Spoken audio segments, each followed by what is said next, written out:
Carol Monley, and today's guest host for Education Movers, Shakers, and Reformers. And I'm pleased to be here with our two guests, Minara Mordecai. Hi, Carol. Hi, Minara. Thanks for having me on the show. Thank you. And Jonathan Kevan. Thanks for having me as well. Great. Well, we have a really interesting topic today, and something I actually knew nothing about, even though my background is education. And that's about, you are both in a very interesting PhD program at UH. So let's tell me a little bit about yourself, Minara, where you're working, because you are actually full-time employed, I know that. Yes, I work at the University of Hawaii Manoa at the William S. Richardson School of Law. And I'm director of special projects there, but I'm also a student. I'm a PhD student in the Learning, Design, and Technology program at UH. And I know you have a background in law. You have your law degree. Yes, I have a law degree, so I decided to go back to school, and I'm a first-year PhD student now. Great, thank you. And Jonathan? I work at the College of Education at the University of Hawaii at Manoa, and my role is business development coordinator at a group called Distance Course Design and Consulting. We do a lot of online program and course development for the university and particularly the College of Ed. And that's a full-time position too? It is full-time, yeah. So you're both in a part-time PhD program? Correct. Yes, that's correct. So tell me a little bit more about this program. I understand it's been around for 50 years. Yeah. Yes. We're actually celebrating the 50th year anniversary this year in 2016.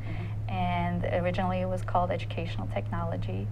And recently this year the program adopted a new name. It's called Learning, Design, and Technology. Learning, Design, and Technology. Very interesting. Yes. And this is in the College of Education. Yes, it is. As opposed to engineering or the business school. Exactly. Okay, so I want to talk more about what the relationship is. Right. So go ahead. So maybe tell me a little bit more about the history of the program, and then let's talk about the program. Yeah, I mean, some of the meaning behind the change from education technology, learning, and design has been an emphasis in the program more towards instructional design, towards the education component, realizing sort of all the context that goes on in education, that technology itself is not a sole solution to educational problems. So the change in name sort of shifts that appreciation for what's important in education and how technology should be involved. Okay, so it's the design of education and the application of technology in education. Right. I tend to think of it more as, in that respect, as technology creating affordances and educational opportunities that would otherwise not be capable or too expensive or too difficult to do in education. Okay. Now, so give me examples. What are we talking about? Sure. I think one of the ones that I always found fascinating when I was in high school would be like an economics class that has a simulation of the stock market that you can participate in and learn how to manage your money and what different stock options there are and that kind of thing. You could do that off of existing stock numbers and software, but without risking your own money or being able to fully immerse yourself in the experience, it just gets a little more challenging. So being able to simulate that kind of experience is neat. So, but in your day, when you were in high school, right, and learning economics, what were you using computers in for those simulations? Even when I was in high school, there was some that long ago. there was some technology for simulating stock markets. A lot of video production was, I think, getting more common at that point. So if we struggled with retaining everything we got out of a class, then we could go back and watch the videos and sort of get acclimated to the content again and get used to it again. Okay, so let's even go back even further into my day when I was in high school. So in my day in high school, if a student was studying economics and wanted to go through models that you're talking about, it would all be paper and pencil. Sure. Right? And graphs and chalkboards and maybe some books and pictures, but nothing electronic or mechanical. Okay, so now your day, we have some computer. And so now what are we talking about here in 2016? I would say technology has enabled us to be a lot more preemptive in the way that we support learning. So one of the areas that I tend to focus in is something called learning analytics. So it's basically the collection and exposure of information to students and teachers to help them learn about themselves, about their learning process, to improve their own learning process, and helping instructors find weaknesses in what students understand and target those things specifically. Otherwise, it's sort of it still happens all the time in face-to-face. I sit with an instructor and talk to them about what I'm struggling with educationally. Just tools kind of help us identify that stuff faster, or for students who maybe can't articulate what they're struggling with. And what kind of tools are you working with? We're doing mostly kind of home-built stuff at the College of Ed. So it's a lot of technology that we build and we open source and share with the community. Software, so you're software. developing software. Yeah. Okay. So, and Minara, he mentioned learning analytics. Is that the same area that you're involved in, or? Not as much. It's actually Jonathan's specialty. Because it's my first year, I'm still determining which direction I'm going to go into. One of my interests is developing online courses and distance education courses. So that's actually several of our alumni from the program are involved as instructional designers. So they create courses specifically geared towards distance education. And this is particularly important for our state in Hawaii because of the distance that separates some of the islands. And University of Hawaii was a pioneer when it came to distance education with cable TV courses and things like that. So we're trying to get back there through online classes. So what year are you, Jonathan, in the PhD program? This is my third year. Okay, and how many more years do you have for your program? This is my last year of coursework, and I think I can get my dissertation done in a year. So a year and a half, including this year. And Minara, how much longer do you have? A lot longer. So okay. I'm hoping to be done within 5 years. Okay. Yeah. Well, I'm really interested in the online courses and distance learning because, of course, as you say, our island community is so unique, and it's really necessary to reach every corner of our island so that all our students can be educated and get the benefit. But also for people on the mainland to take advantage of the courses that we can offer in, whether it's environment or astronomy or marine work. So, so tell me more about where are we now and where are we trying to get? Because right now we have online courses, right? We do have online courses, and it's growing exponentially, but it's not where we would like to be. So right now, how do people access an online course? There are several ways. So there isn't a centralized system for a university. There is? There isn't. There is no centralized system. So each department can design their own online courses. A lot of the classes offered at UH Manoa are offered through the Outreach College. Okay. I don't know if you want to add a little more. Yeah, the majority of the online classes are typically in nursing and at the College of Ed.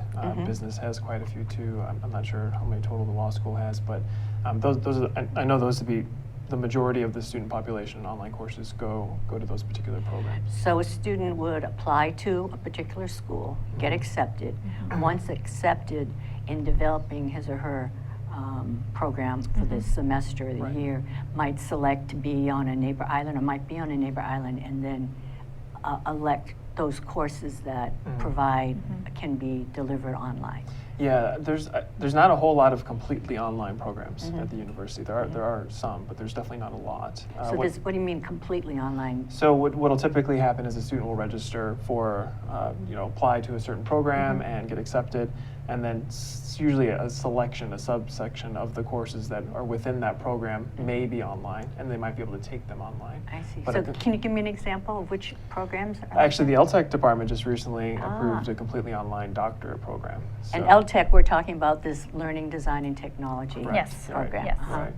So that can be done entirely online. Yeah, for the most part, they do have some students come here and do some face-to-face work for a period of time. Right. But So, yeah, so majority for of the it's entire 3 years of classroom work, you could actually do it away. remotely. Yeah. Remotely. Right. Yeah, it's called a hybrid program right now, but for example, a lot of our students in that hybrid program are on Hawaii Island, and they will fly in a couple times a semester for group meetings and consultation. The creation of fully online programs is pretty complicated and time-consuming, and you also have to have faculty members who are prepared to use that technology, who are comfortable with it, and able to and be able to have a support system for them with that. And it's not always necessarily available for every department. Right. So I'm going to break it down a little bit more. So a teacher or professor who is teaching a course in nursing, basic skills in nursing, will then be able to teach his or her course from here, and it is projected online, or is you also can have the teacher be in another location and have Both, either. both, I see. Mhm. And we have the capacity to do that? Yes. We do. Okay, so for instance, neighbor islands may have Mhm.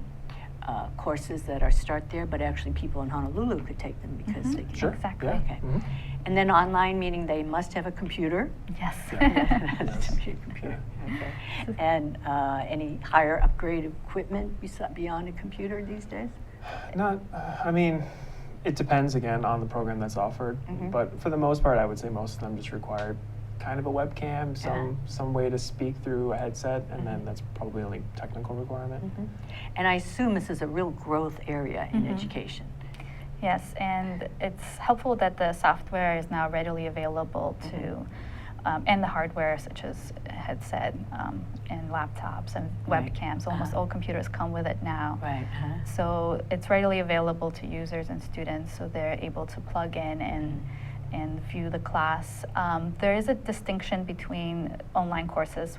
Some of them synchronous, which means all the students and professor meet at the same time at a designated time. Oh, so that's we call very that synchronous. Uh-huh. Or asynchronous, which means the material and the content of the course is designed ahead of time, and the students can access it at any time on their own.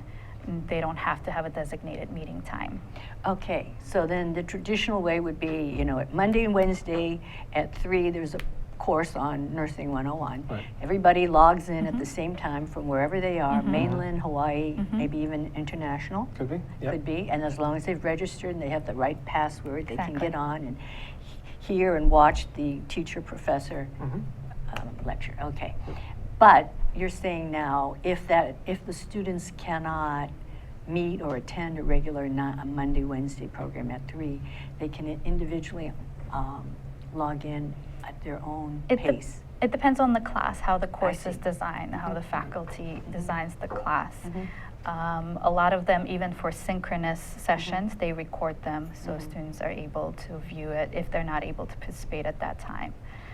But some classes are designed completely asynchronously, where there's no need to be present or be logged in at any particular point in time. And how do you handle question and answers for students?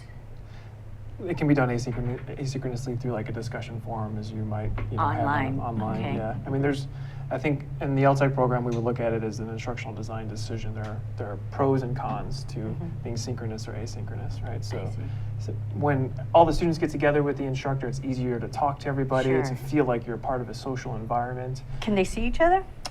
They can't. The technology allows them to. Yes. Yeah. So other students can see other students? That's possible. Yeah. Oh. Yeah. And so where is the research going? You said they're determining whether asynchronous or... Well, I think it's pretty well figured out Yeah. on this sort of aspect right now. Again, synchronous offers an opportunity for people to meet each other, and we know that we call that social presence. They feel part of a community, right? That will help them not only participate more, but ultimately get more out of the course.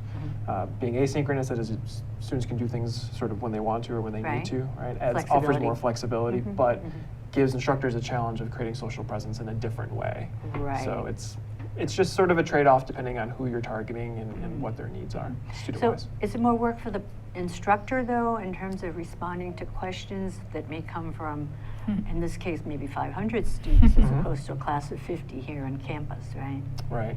Yeah, it certainly can be. I mean, our hope is that we're balancing resources in a way that we can always be able to get to students when we need to. But yeah, it's definitely can be more work for the instructor. There's less room for fudging things, so to speak. You have to really think ahead as much as you can to problems students may come into as they go through the content on their own, because you won't see them and be able to see confusion in their eyes, for instance, right? Right. So it takes a lot more thinking ahead and planning and organization typically than a face-to-face class would.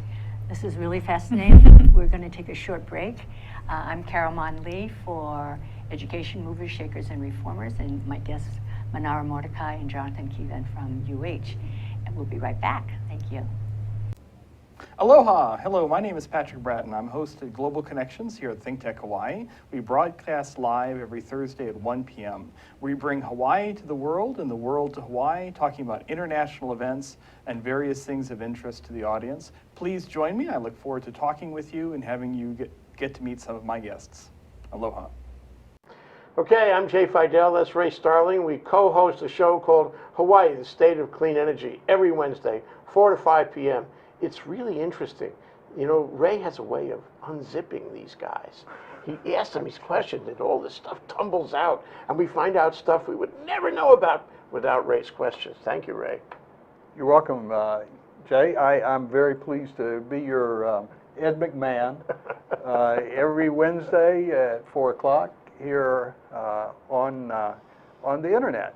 So you can join us and see what's happening in the energy world, and there is a lot going on.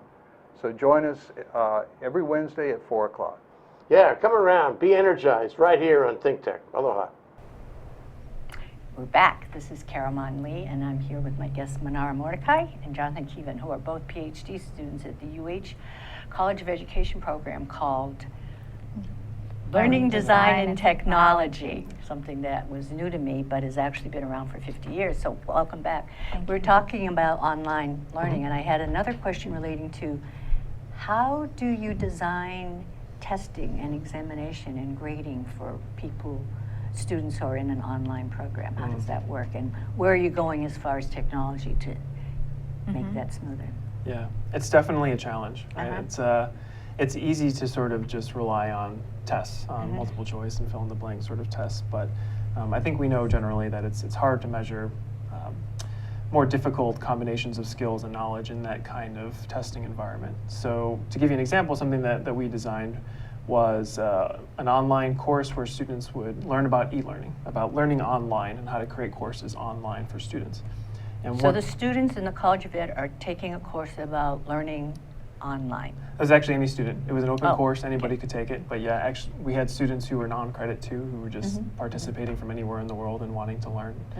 And one of the assessments we had for them was they created a big portfolio piece where it explained the kind of course they would want to create and images and structure of how they would organize it. It's basically an applied example of learning. So, And how many students did you have in this? I think the first course offering had around 60 or 70 in it. Half credit, half non-credit. And so then they designed this portfolio, and Right. how was that graded then? It's using a rubric that they were exposed to. So it was one of the professors in LTEC who graded it based on, did they think through all of the challenges of where their audience is going to be and their needs and the kind of topics that they were going to be interested in exploring and how they would pace and structure the course. All the things that kind of expose themselves in online learning. But let's extrapolate that to a class of 600 instead. Sure. How would that be managed? Well, it depends again on the course quite a bit. When we know we're going to design a course that has that kind of scale to it, then what we'll try to do is include maybe GAs or teaching assistants in there who are trained to provide the intermediary grading, and the subject matter expert can come in for specific instances or for really high level assessments. That way we can sort of manage the amount of workload, and that way we're not charging a lot for that and able to keep it accessible to the student. Okay. Wow. Well, I know that we had just mentioned during the break that you are yourself a GA or a TA. Both. GA is a graduate assistant, and TA is a teaching assistant. Okay. Now, what are you GAing for? So it's a class and undergraduate level course that's part of the Learning Design Technology program, and it's an entirely asynchronous class. It's an online course, so students do not have to meet at a designated time. The faculty are available for questions. What's the name of the course? It's LTEC 112, Academic Technologies for Success. Academic Technologies for Success. Right. Okay. Yeah.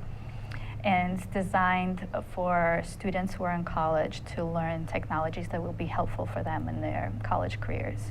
In their college careers as opposed to in their career as an educator. Correct. I see. Okay. Exactly. So it's geared towards any student on college at UH. Doesn't have to be a College of Education student. So they're learning how to use software such as Excel spreadsheets and some of the course management. We use a course management system at UH Manoa called Llm, so they're getting exposed to that as well. And this is a 4-credit course? Yes. Yeah. And it can be, of course, for a degree. leading to a degree. Right. It's to solve an identified problem. So there's always sort of an assumption that students who come in the undergraduate level are so technology savvy, Right. they'll just, magically be able to do everything. And while they're pretty good at technology that they're comfortable with, Twitter perhaps and Facebook, academic technology specifically is something they're usually unprepared to use, at least in the way that it's used in a university. And So I haven't heard that phrase before, academic technology. Right. So can you define that? Technology that's for academics. I would say any technology that could or would be used in their academic program. So certainly spreadsheets would be an example, our learning management system. When we say spreadsheets, we're talking about Excel. Excel Yes. spreadsheets, software, Right. using software, okay? Yes. Or And- Google Sheets, or, I mean, the hope is to teach them how to deal with spreadsheets generally. Usually we'll focus on one applied technology that way. We're not spending our time learning 20. But, Right. Yeah.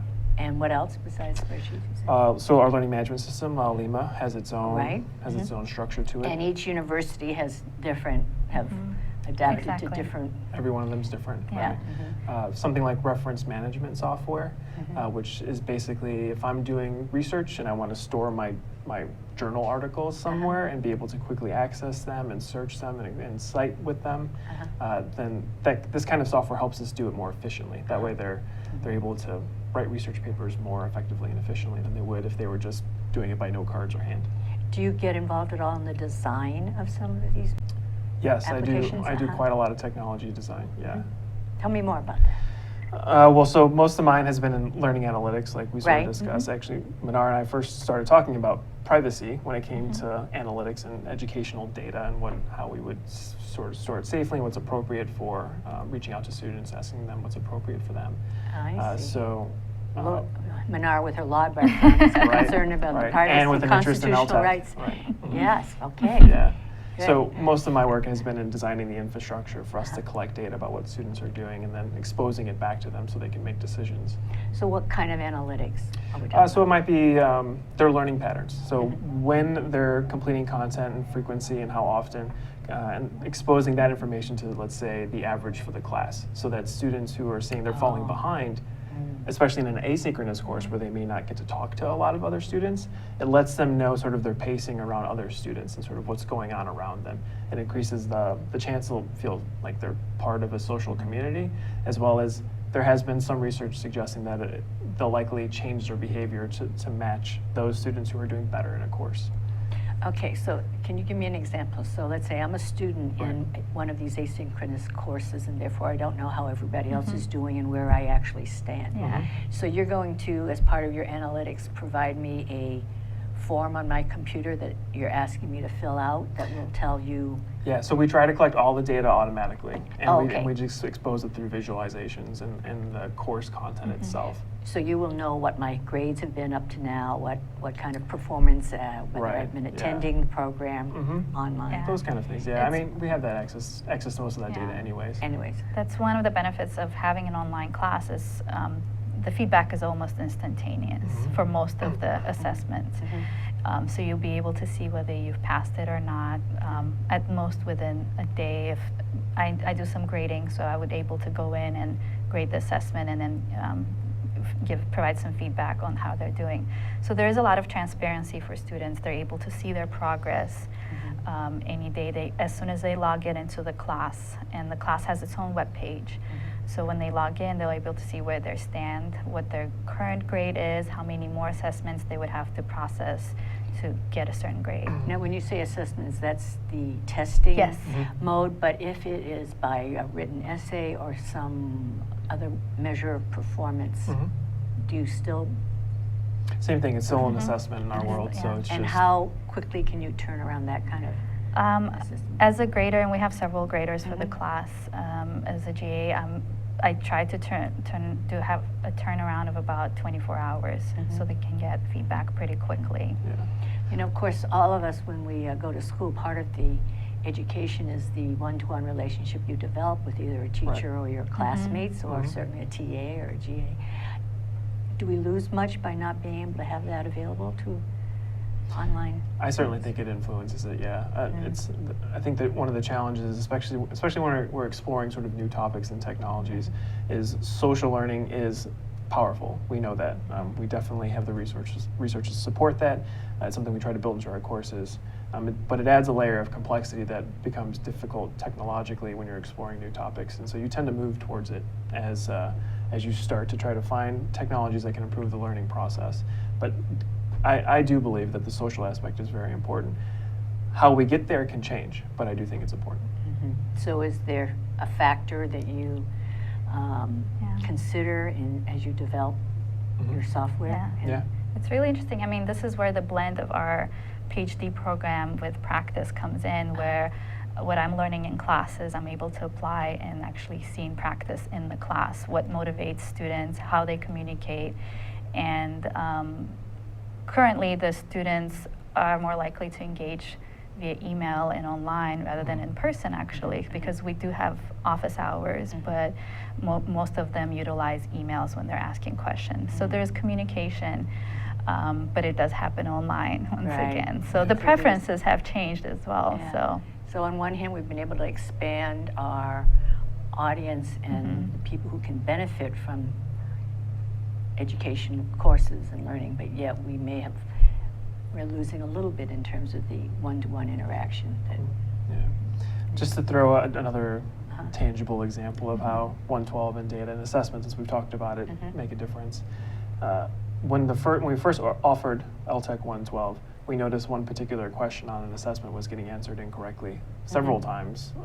And by exposing that data to the instructors and to the instructional designers, we could go back and go, we actually made a mistake with this question. Either it wasn't structured correctly or the content that covered it wasn't clear enough. Right? So we're not assuming the student's wrong. We're always sort of looking at our content and saying, is it designed effectively? And what can we do to collect information to help us expose those mistakes and fix them? And I guess the benefit of that is rather than having it in a hard textbook with pages that you can't easily change, tear out, or white out, you can manipulate all of the changes online. That's correct. That's great.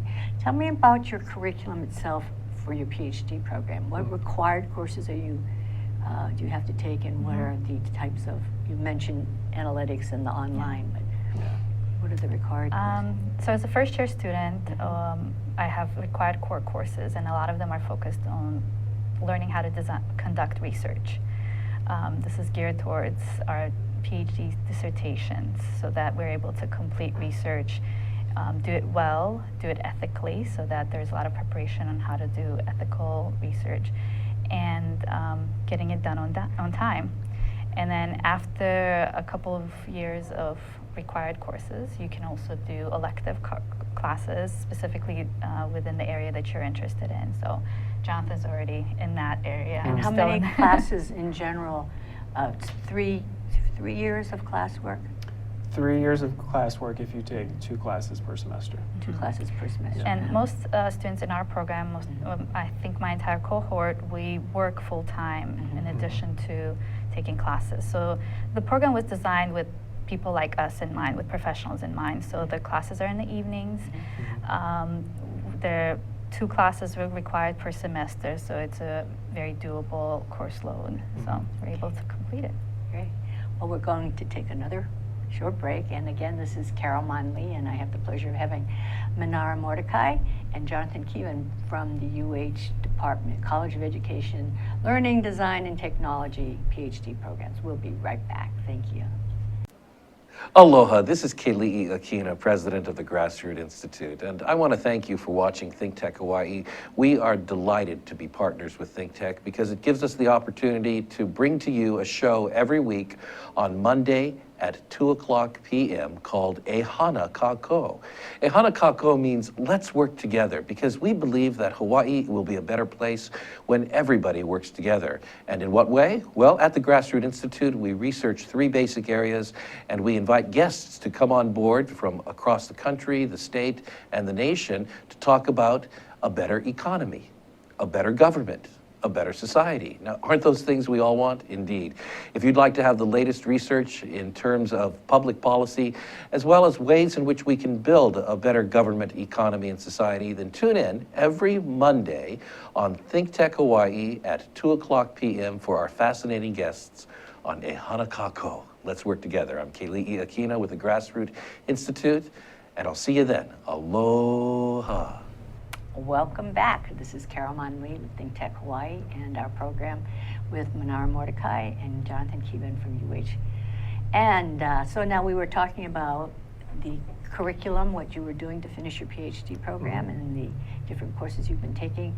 Jonathan, I understand something called DC. DC, yeah. So my group is Distance Course Design and Consulting. We're in the College of Ed, and you know, again, our emphasis on online program and course development, but we do face-to-face and other education technologies as well.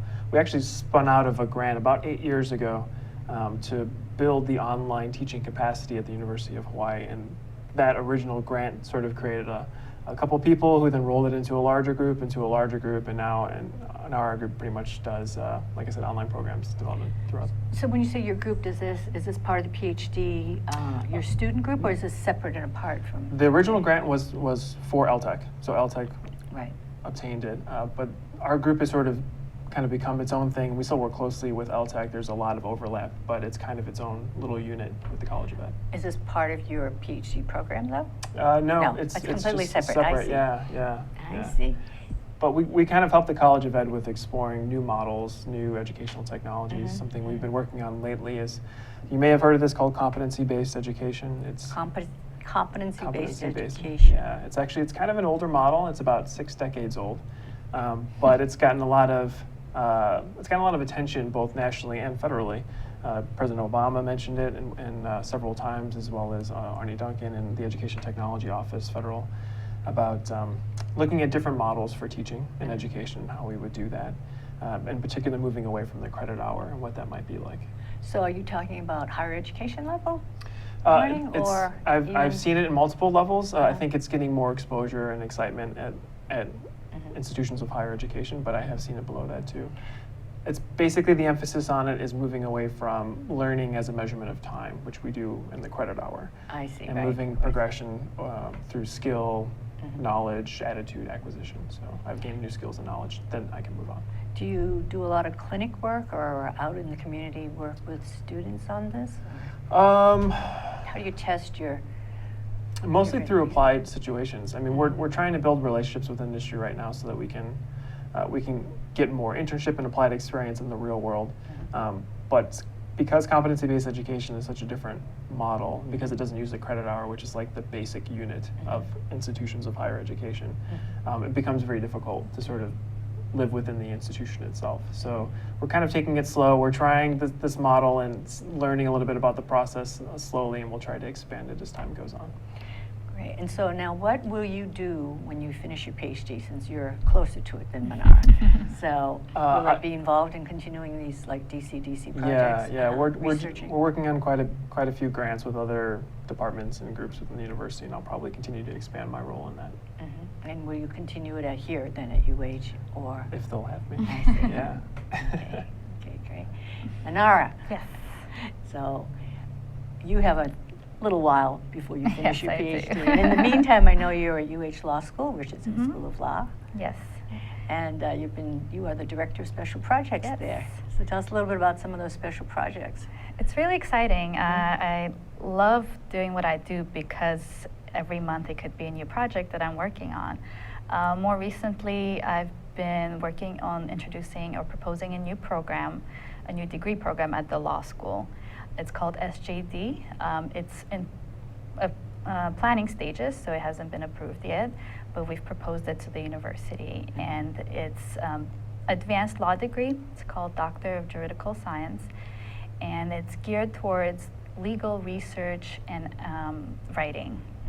So the idea is that students who want to continue after obtaining their JD degrees, they can want to continue doing academic research and writing. They can enroll in this program, and we'll have mentorship and the faculty advisors who can help them develop strong research skills, strong writing skills, and at the end, they will produce publication or a dissertation of publishable quality. I see. So right now I know there is a JD program, Yes. which is a 3-year program. Yes. Basic law degree program. There's an LLM program. Yes. Can you explain briefly what the LLM program? So the JD program is your standard law degree. When we think of students going to law school, 90% of them are going for their JD degree, the Juris Doctor.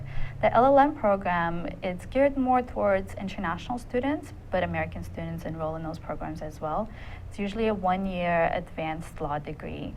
And The LLM standing for a master's, Master which means of you've Law. already had Exactly. a law degree. Exactly. So First. you have to have a law degree in order to enroll in LLM. And William S. Richardson School of Law does have an LLM program. It's 1 year, and we attract students from all over the world. And it's usually international lawyers who would like to advance their careers. But I know, of course, there are LLM programs in tax and in specific fields. Yes. But is the one at UH specialized in a particular area? There are a few specializations that the students can pursue. They can do international law, environmental law. We also have a really strong program in Asian and Pacific law studies as well. So the JSJD degree, if approved, would be an advanced degree beyond the LLM. It would actually require a dissertation at the end of it. So how long will that take? We're hoping the students will be able to complete it within 3 to 5 years. But one of the reason why it would be great to have this program at UH and specifically at William S. Richardson School of Law is because of our strong programs in environmental law and Native Hawaiian law. So students who are interested in doing research and writing in these areas, they can come in and meet some of the amazing faculty that we have. So do they take coursework too then? Yes.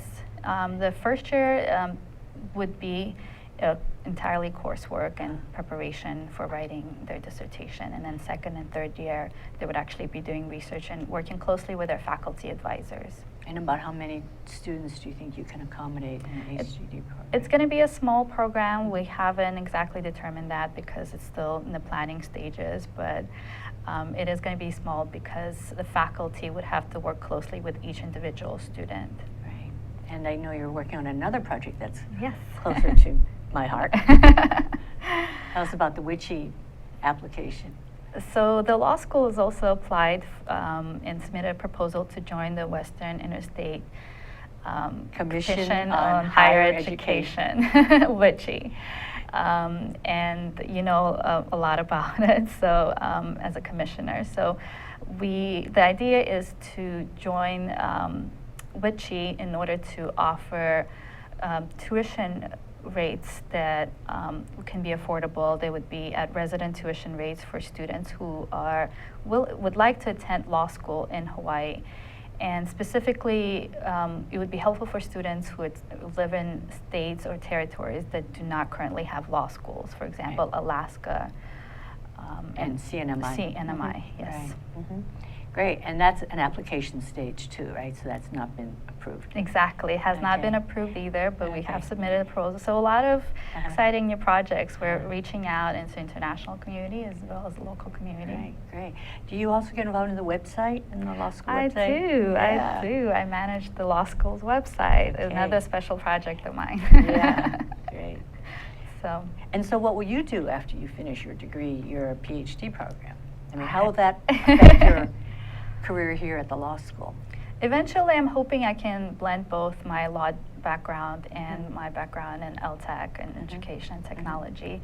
I worked in academia for about 9 years now, since graduating law school, so I do like being part of a university environment and being in education, so I'm hoping I can combine my skills and do something.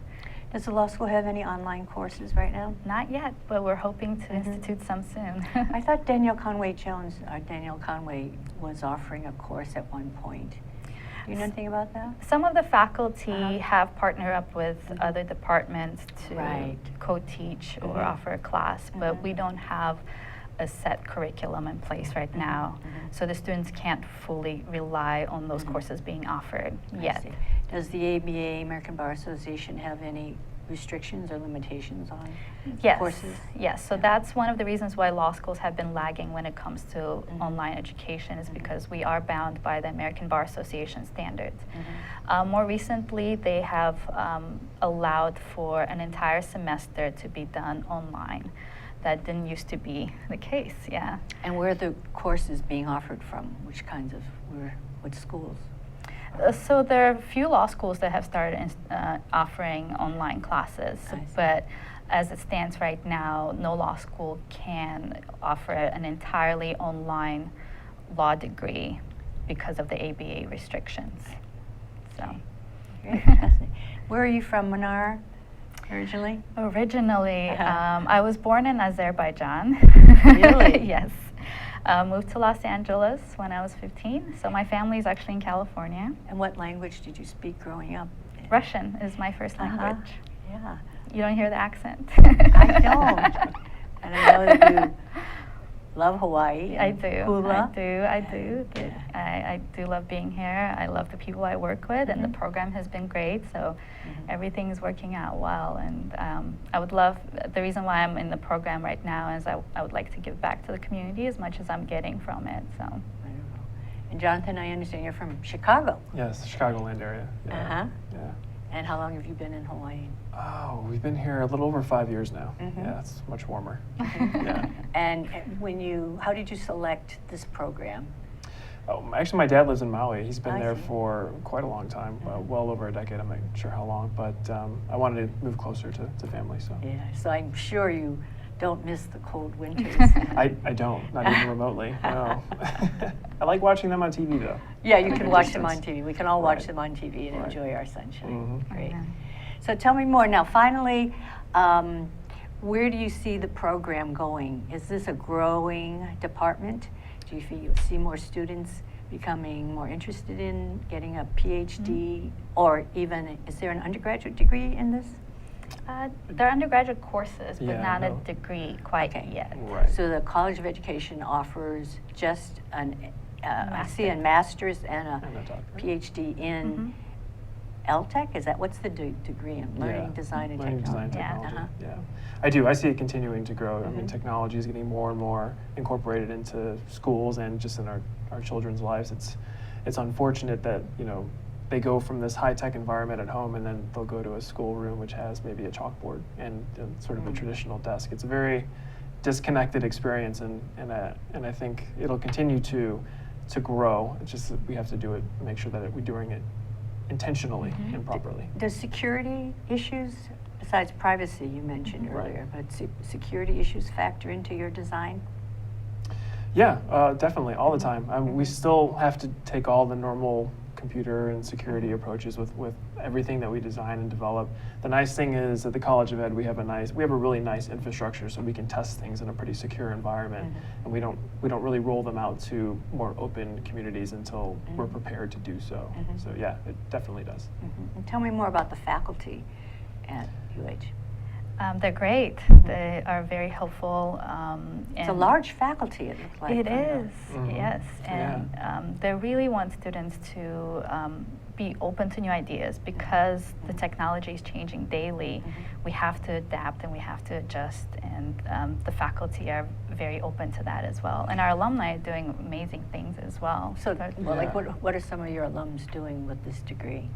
A lot of them are faculty at many UH campuses where they are teaching as well as designing classes geared towards online education. Some of them are teaching in high schools because high schools are now starting to do more instructional design where online classes are not just pointing a camera but actually being mindful and deliberate with designing a class that's geared towards distance learning. We have quite a few at Kamehameha as well. Oh, Yeah. yeah, they have resources too. Yes, they do. Yeah, Yeah. it's wonderful. So are your classes mostly synchronous or asynchronous? The ones we take? Yes. Mostly synchronous. Yeah. So you're in the classroom with a live Yes. instructor Most of and- my classes have been. I don't know about Mine have the been rest. face to face actually, Yeah. in Oh. person. I'm in the classroom, Yeah. right. the traditional way. Yeah. Right. Which is good first year because I'm getting to know my cohort, and these are going to be my colleagues for the rest of my career, so it's great. All the classes I've taught though have been online and asynchronous, which has been interesting. So It's fascinating. yeah. Well, this has been an extraordinary interview because I've learned so much. I want to thank you both. Again, this is Jonathan Kevan from originally from Chicago, and Minara Mordecai. They are both PhD students at the University of Hawaii College of Education in the Learning, Design, and Technology program. Thank you so much for being on Thanks for having us. Thank the you, air with Carol. us. Thank you so much. And on behalf of Think Tech Hawaii, aloha, and we'll see you next time.